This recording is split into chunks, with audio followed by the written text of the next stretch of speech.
ለረጅም ጊዜ ወደ ጂም እየተጓዛችሁ ጡንቻችሁ ሳያድግ ቀርቷል? ምንም እየሰራችሁ የሚፈለገው ለውጥ ማየት አቃታችሁ? ስፖርት ስታደርጉ ጊዜያችሁን ታጠፋላችሁ፣ ነገር ግን የምትፈልጉት ውጤት አይታይም። ይህ ችግር ብዙዎችን ያሳስባል፣ ግን ዛሬ መፍትሄውን እናመጣለታለን። በዚህ ቪዲዮ ጡንቻ እንዴት እንደሚያድግ ከመሰረቱ እስከ ጥልቀቱ እናያለን። ጡንቻ ለማደግ የሚያስፈልጉት መሰረታዊ ነገሮችን በሙሉ እንመለከታለን። ከዚያም በላይ ሁሉንም ትክክለኛ ነገሮችን እየሰራችሁ ሳለ እንኳን ጡንቻችሁ የማያድግባቸው ዋና ዋና ምክንያቶችን እንመራመራለን።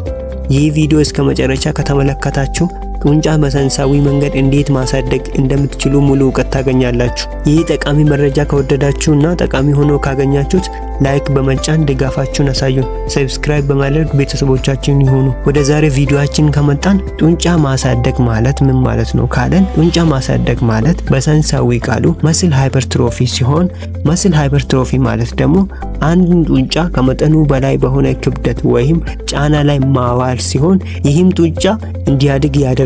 ጡንቻችን የሚያድገው በስፖርት ጊዜ ሳይሆን ከስፖርት በኋላ በምናርፍበት ጊዜ ነው። ለምሳሌ ዳምቤል ስናነሳ፣ ሁላፕ ስንሰራ ወይም ስኳት ስናደርግ በጡንቻችን ላይ ጫና ይፈጠራል። ይህም ጫና ጡንቻችን በሴል ደረጃ እንዲለወጥ ያደርጋል።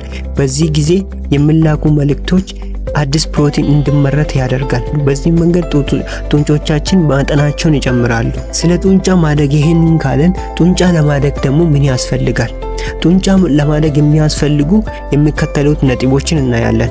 አንደኛ፣ ጡንቻ ለማደግ የሚያስፈልገው የመጀመሪያውና ዋነኛው ክብደት ማንሳት። ጡንቻ ለማደግ ዋናው ነገር ክብደት ማንሳት ነው። ይህ ማለት ዳምፔል ሊሆን ይችላል ወይም በራሳችን የሰውነት ክብደት ፑሽአፕ፣ ፑልአፕ፣ ስኳት መጠቀም እንችላለን። ስፖርት ጡንቾቻችን ያሳድጋል ማለት አይደለም። ጡንቻችን የሚያሳድግልን ስፖርት ሳይሆን ስፖርት ሰርተን የምናረጋቸው ነገሮች ናቸው። ከእነዚህ ነገሮች ደግሞ በሚቀጥለው እናያለን። ሁለተኛ ደግሞ ፕሮቲን መውሰድ። ጡንቻ እንዲያድግ ፕሮቲን እጅግ አስፈላጊ ነው። ምክንያቱም ጡንቻ ራሱ የተሰራ ወይ ደግሞ የተገነባው ከፕሮቲን ስለሆነ።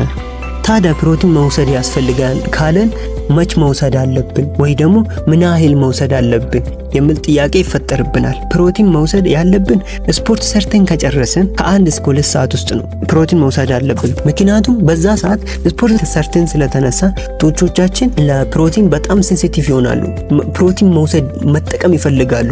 በዛ ሰዓት የሚሰሩበት ሰዓት ስለሆነ በዛ ሰዓት ፕሮቲን መውሰድ አለብን። ሌላኛው ደግሞ ምን ያህል መውሰድ አለብን ለምን ጥያቄ ደግሞ 20 እስከ 40 የሚሆን ግራም መውሰድ አለብን። ታዲያ እነዚህ ፕሮቲኖች ደግሞ ከየት እናገኛለን የምንል ከሆነ ደግሞ ፕሮቲን ኑትሪንት ያላቸው ምግቦች አሉ። ለምሳሌ ወይ ፕሮቲን፣ እንቁላል፣ ዶሮ፣ አሳ፣ ቀይ ስጋ፣ ባቄላ፣ አተር እነዚህና የመሳሰሉት ምግቦች ፕሮቲን ያላቸው ናቸው። ሌላኛውና ሶስተኛው ካርቦሃይድሬት። ካርቦሃይድሬት ውስጥ የሚገኘው ዋነኛው ነገር ምንድነው? ግሉኮስ ነው። ግሉኮስ ጡንቾቻችን ውስጥ ይከማቻል። ጡንቻ ውስጥ የሚከማች ግሉኮስ ደግሞ ግላይኮጂን ይባላል። ስፖርት ስንሰራ ጡንቾቻችን እነዚህ ግላይኮጂኖችን በመሰባበር ኃይል ያመርታሉ። በዛ ኃይል ነው ስፖርት ስንሰራ ኮንትራክት ወይ ደግሞ ሪላክስ እያደረጉ ስፖርት የሚሰሩት።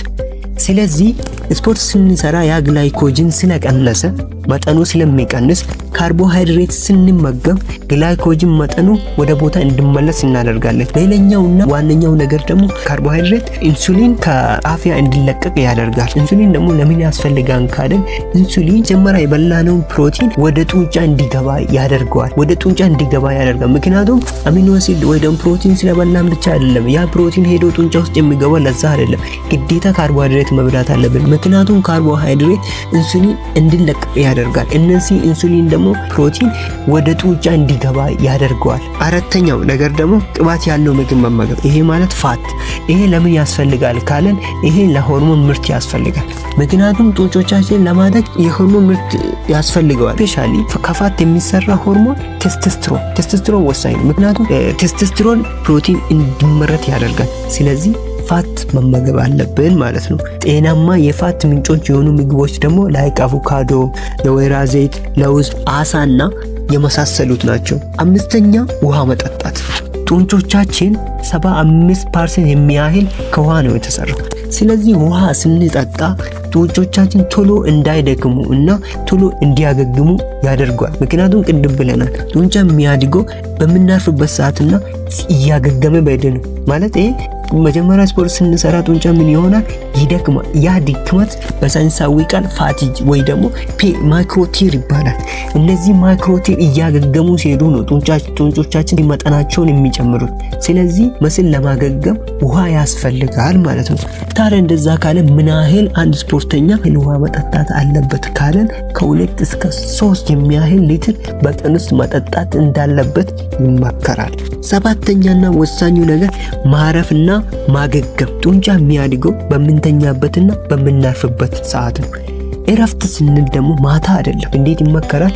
ቦዲ ቢልደሮች ወይ ደግሞ ስፖርት የሚሰሩ ሰዎች ማታ ማለት ከ9 ሰዓት በኋላ ወይ ደግሞ ከ11 ሰዓት በኋላ ስፖርት እንዲሰሩ ይመከራል። ምክንያቱም ከሰሩ በኋላ ቀጥታ ገብቶ ስለሚተኙ የሚሰሩ ሌላ ስራ ስለሌላቸው። ምክንያቱም ጡንቻ የሚያድገው በምናርፍበት ሰዓትና በምንተኛበት ሰዓት ስለሆነ ስለዚህ ቢያንስ በቀን ከ7 እስከ 9 ሰዓት ጥልቅ እንቅልፍ መተኛት አለብን። ሌላ ደግሞ እረፍት መውሰድ አለብን። ሌላና ወሳኙ ነገር ደግሞ ለምሳሌ አንድ ባይሴፕስን ካሰራን ሌላ ቀን ባይሴፕስን ለማሰራት ቢያንስ ከ40 እስከ 72 ከ2 እስከ 3 ቀናቶች መቆየት አለብን። ይሄ ማለት ምንድነው? ዛሬ ባይሴፕስ አሰራን ከ2 ቀን በኋላ ወይ ደግሞ ከ3 ቀን በኋላ ተመልሰን ባይሴፕስን እናሰራለን። ስለዚህ ለምንድነው? ይሄ ደግሞ መስል እንዲያገግም ነው። መስል የሚያድገው በማገገምና በማረፍ። ስለዚህ ዛሬ እግር ካሰራችሁ ከ3 ቀን በኋላ ተመልሳችሁ እግርን ታሰራላችሁ ማለት ነው። 8ኛና ወሳኙ ነገር ቀስ በቀስ ክብደትን መጨመር።